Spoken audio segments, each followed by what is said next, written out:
అమెరికాతో వాణిజ్య ఒప్పందం మాత్రం ఇంకా వ్యవసాయము, పాల ఉత్పత్తుల మీదన అడ్డుపడతానే ఉంది. వాళ్ళు మనల్ని ఒత్తిడి చేసి తెప్పిద్దామంటే మనం మొండిగా నిలబడుతున్నాం.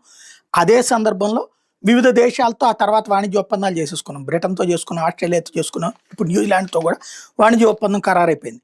మోడీ న్యూజిలాండ్ ప్రధాని ఫోన్‌లోనే సంభాషించి ఒప్పందాలు ఖరారు చేసేసుకున్నారు.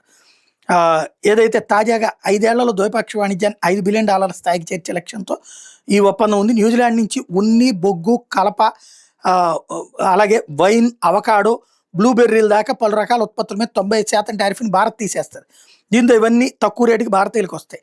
అదే సమయంలో భారతదేశం నుంచి ఎగుమతి అయ్యేటటువంటి పాల ఉత్పత్తులు, ఉల్లి, చక్కెర, మసాలా దినుసులు, వంట నూనెలు, రబ్బర్ వంటి వాటికి న్యూజిలాండ్ మార్కెట్లోకి ఎగుమతి చేసి లాభాలను కలజోడబోతున్నాడు. తయారీ, మౌలిక రంగం, సేవలు, ఆవిష్కరణలు, ఉపాధి కల్పన రంగాల్లో వచ్చే 15 ఏళ్లలో న్యూజిలాండ్ $20 బిలియన్ భారతదేశంలో పెట్టుబడి పెట్టబోతోంది. ఆపిల్ ఎగుమతుల మీద టారిఫ్ ప్రయోజనాలు కూడా పొందబోతోంది. ఇరు దేశాల మధ్య పటిష్టమైన ద్వైపాక్షిక వాణిజ్య సంబంధాలతో పాటు రెండు దేశాల మార్కెట్లోకి సరుకుల అనుమతి, నూతన పెట్టుబడుల ప్రోత్సాహం, వ్యూహాత్మక భాగస్వామ్యం బలపరచుకోవడం, ఆవిష్కర్తలు, నూతన పరిశ్రమల స్థాపన సహా రైతులు, సూక్ష్మ, చిన్న తరహా, మధ్య తరహా పరిశ్రమలు, విద్యార్థులు, యువత ప్రయోజనాలు పరమావధిగా ఈ ఒప్పందం ఉందన్నటువంటిది రెండు ప్రభుత్వాలు ప్రకటించినాయి.